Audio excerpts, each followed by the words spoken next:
ओम नमो भगवते वासुदेवाय नमः। हरे कृष्ण। श्री शिवाय नमस्तुभ्यम। आप सभी का फिर से स्वागत है। आज भाद्रपद मास के शुक्ल पक्ष की सप्तमी तिथि है और आज संतान सप्तमी का व्रत भी किया जाता है और आप सभी को संतान सप्तमी की हार्दिक शुभकामनाएं। जिस प्रकार से अहोई अष्टमी का व्रत संतान से जुड़ा होता है, उसी प्रकार संतान की दीर्घ आयु, संतान के सुखद भविष्य और उन्हें संकट से बचाने के लिए और संतान प्राप्ति के लिए यह व्रत रखा जाता है।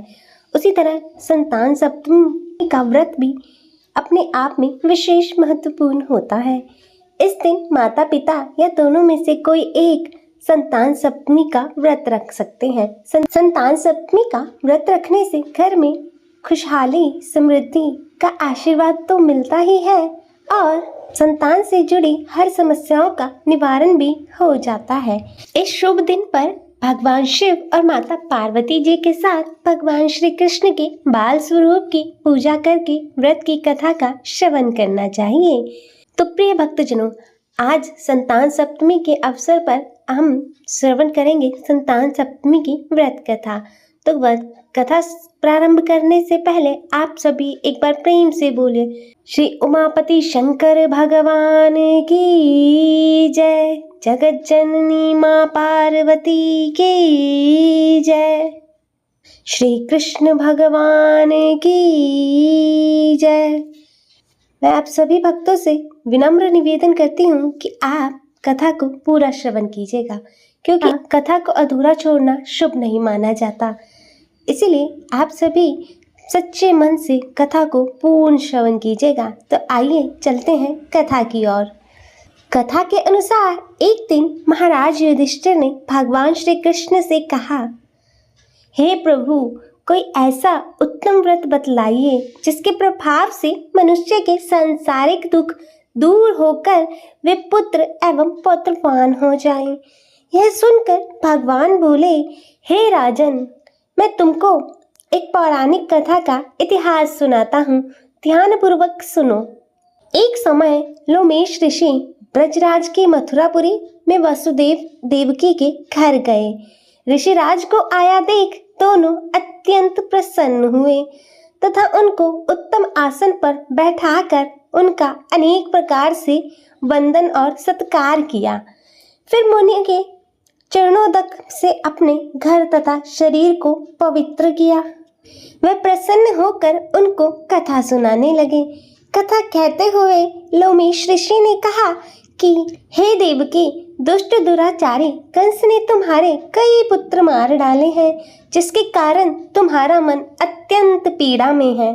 इसी प्रकार राजा नहुष की पत्नी चंद्रमुखी भी दुखी रहा करती थी, किंतु उसने संतान सप्तमी का व्रत विधि विधान सहित किया, जिसके प्रताप से उनको संतान का सुख प्राप्त हुआ।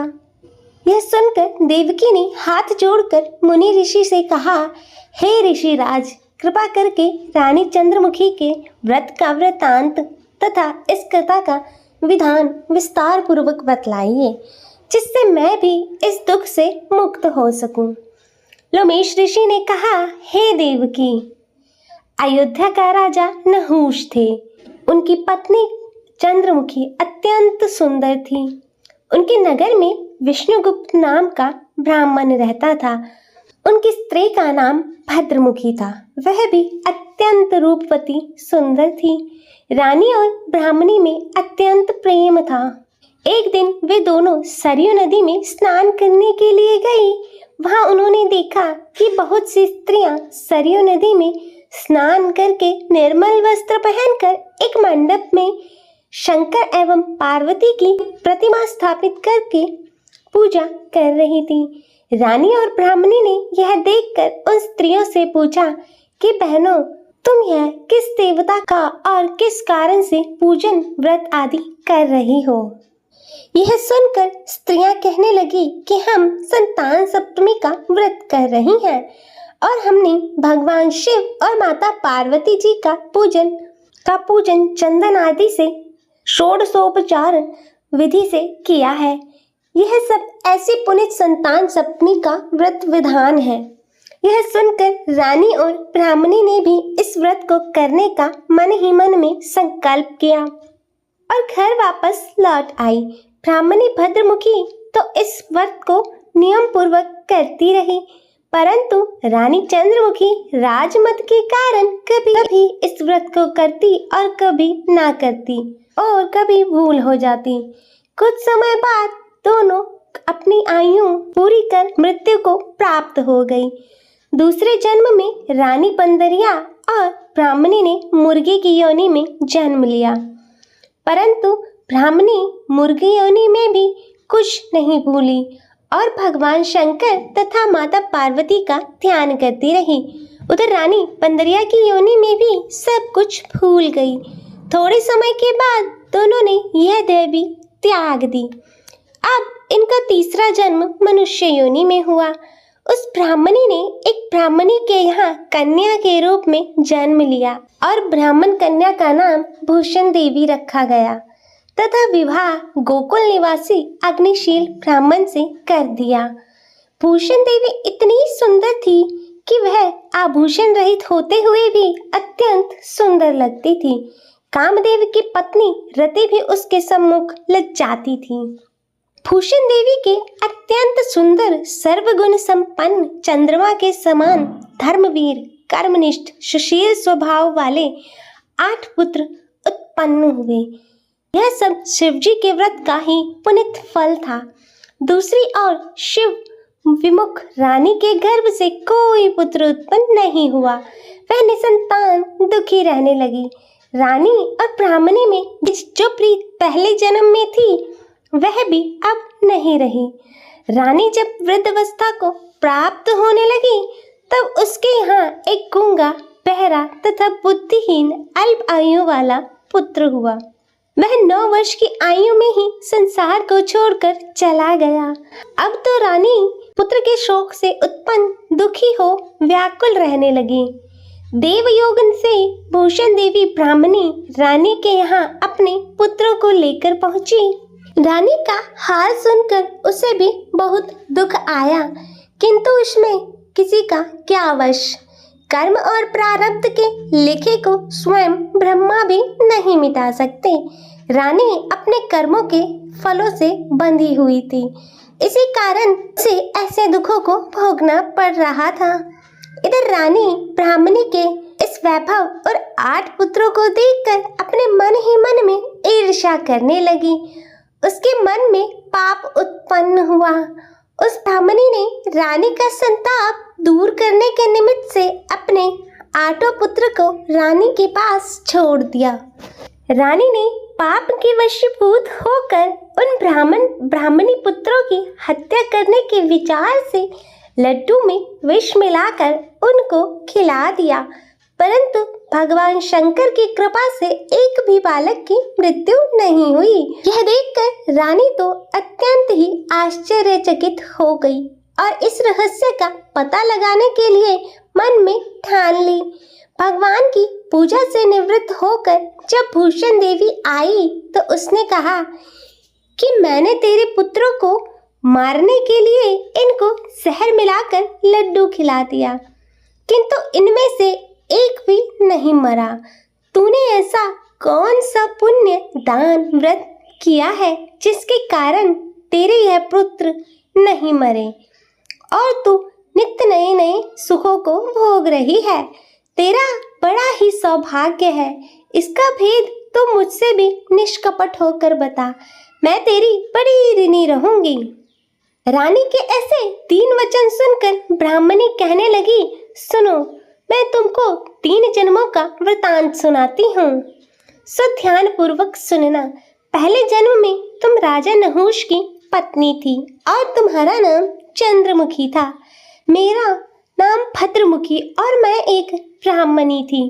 हम तुम दोनों अयोध्या में रहते थे और मेरी तुम्हारी बड़ी प्रीति थी। एक दिन हम दोनों सरयू नदी में स्नान करने गए और दूसरी स्त्रियों को संतान सप्तमी का उपवास, शिवजी का पूजन अर्चन करते देखकर हमने इस उत्तम व्रत को करने की प्रतिज्ञा की थी। किंतु तुम सब कुछ भूल गई और झूठ बोलने का दोष तुमको लगा और जिसे तुम आज भी भोग रही हो। मैंने इस संतान सपने का व्रत नियम और पालन के साथ सदैव किया और आज भी करती हूँ। दूसरे जन्म में तुमने बंदरिया का जन्म लिया और मुझे मुर्गी की योनि मिली।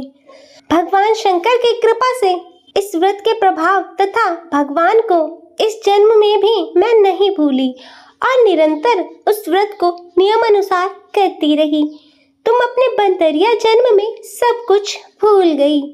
मैं तो समझती हूँ कि तुम्हारे ऊपर यह जो भारी संकट आया है उसका एकमात्र यही कारण है और दूसरा कोई कारण नहीं हो सकता। इसलिए मैं तो कहती हूँ कि अब भी संतान सपने का व्रत तो विधि विधान सहित करिए जिससे तुम्हारा यह संकट दूर हो जाए। ऋषि रोमेश ने कहा, हे देवकी, भूषण ब्राह्मणी के मुख से अपने पूर्व जन्म की कथा तथा संतान सपने का व्रत संकल्प इत्यादि सुनकर रानी को पूर्व जन्म की सभी बातें स्मरण हो आई और वह पश्चाताप करने लगी तथा भूषण ब्राह्मणी के चरणों में गिरकर क्षमा याचना करने लगी और भगवान शंकर और पार्वती जी की अपार महिमा के गुणगान और गीत गाने लगी। उसी दिन से रानी नियम अनुसार संतान सपने का व्रत किया करती, जिसके प्रभाव से रानी को संतान सुख भी मिला और संपूर्ण सुखों को भोगकर वह शिवलोक को गई। भगवान शंकर के व्रत का ऐसा प्रभाव है कि पथभ्रष्ट मनुष्य भी अपने पथ पर अग्रसर हो जाता है और अनंत ऐश्वर्य को भोगकर मोक्ष को प्राप्त करता है। लोमेश ऋषि ने फिर कहा, हे देवकी, तुम भी इस संतान सपने का व्रत को करने का संकल्प अपने मन में करो तो तुम्हें भी संतान सुख मिलेगा। इतनी कथा सुनकर देवकी हाथ जोड़कर लोमेश ऋषि से पूछने लगी, हे ऋषिराज, मैं इस पुनित संतान सपने के व्रत को अवश्य करूंगी। कृपा आप कल्याणकारी एवं संतान सुख देने वाले इस संतान सपने का व्रत का विधान, नियम, विधि आदि विस्तार से मुझे समझाइए। यह सुनकर ऋषि बोले, हे देवकी, यह पुनित संतान सपने व्रत भाद्रपद मास के शुक्ल पक्ष की सप्तमी के दिन किया जाता है। उस दिन ब्रह्म मुहूर्त में उठकर किसी नदी अथवा कुएं के पवित्र जल में स्नान करके निर्मल वस्त्र पहनने चाहिए। श्री शंकर भगवान तथा जगदम्बा पार्वती जी की प्रतिमा की स्थापना करें। प्रतिमाओं के सम्मुख सोने चांदी के तारों अथवा रेशम का एक कंडा बनवावें। उस कंडे में 7 गांठें लगनी चाहिए। इस कंडे को धूप, दीप, अष्टगंध से पूजा करके अपने हाथों में बांधें और भगवान शंकर से अपनी कामना सफल होने की प्रार्थना करें। तदंतर 7 पुए बनाकर भगवान को भोग लगाएं और 7 ही पुए एवं यथाशक्ति सोने चांदी की अंगूठी बनाकर इनको एक तांबे के पात्र में रखकर उनका षोडशोपचार विधि से पूजन करें। पूजन करके किसी सदाचारी धर्मनिष्ठ सत्यपात्र ब्राह्मण को दान दें। उसके पश्चात 7 पुआ एवं प्रसाद के रूप में स्वयं भी ग्रहण करें। इस प्रकार संतान सप्तमी का व्रत पारायण करना चाहिए। प्रति साल शुक्ल पक्ष की सप्तमी के दिन हे देवकी, इस व्रत को इस प्रकार करने से समस्त पाप नष्ट हो जाते हैं और भाग्यशाली संतान उत्पन्न होती है तथा अंत में शिवलोक की प्राप्ति होती है। हे देवकी, मैंने तुमको संतान सप्तमी का पूर्ण व्रत विधान विस्तार सहित वर्णन किया है। उसको अब तुम नियम पूर्वक करो, जिसके प्रभाव से तुमको उत्तम संतान की प्राप्ति होगी। इतनी कथा कहकर भगवान आनंद कंद श्री कृष्ण ने धर्मावतार युधिष्ठिर से कहा, श्री लोमेश ऋषि इस प्रकार हमारी माता को शिक्षा देकर चले गए। ऋषि के कथनानुसार हमारी माता देवकी ने इस व्रत को नियम अनुसार किया, जिसके प्रभाव से हम उत्पन्न हुए। यह व्रत विशेष रूप से स्त्रियों के लिए कल्याणकारी है, परंतु पुरुषों के लिए भी यह समान रूप से कल्याणदायक है। संतान सुख देने वाला, पापों का नाश करने वाला यह उत्तम व्रत है। नियम पूर्वक जो कोई इस व्रत को करता है और भगवान शंकर और माता पार्वती जी की सच्चे मन से आराधना करता है, निश्चय ही अमर पद को प्राप्त कर अंत में शिवलोक को जाता है। बोलो शंकर भगवान की जय, माता पार्वती की जय। अतः हे जगत जननी माँ पार्वती और भगवान भोलेनाथ, इस प्रकार आपने संतान सप्तमी के व्रत के प्रभाव से सभी को संतान प्राप्ति और संतान सौभाग्य दिया, उसी प्रकार सभी को संतान प्राप्ति और संतान सौभाग्य देना। सभी पर अपनी कृपा सदैव बनाए रखना, सभी का कल्याण करना। तो बोलो श्री शंकर भगवान की जय, माता पार्वती की जय, श्री कृष्ण भगवान की जय। प्रिय भक्तजनों, तो यह थी संतान सप्तमी की व्रत कथा। आशा करती हूँ कि आपको यह कथा पसंद आई होगी। वीडियो अच्छी लगी हो तो इसे लाइक करें, शेयर करें और कमेंट में हर हर महादेव और जय जगत जननी माँ पार्वती लिखना ना भूलें और चैनल को सब्सक्राइब कर नोटिफिकेशन बेल को ज़रूर ऑन करें। हर हर महादेव। ओम नमः शिवाय।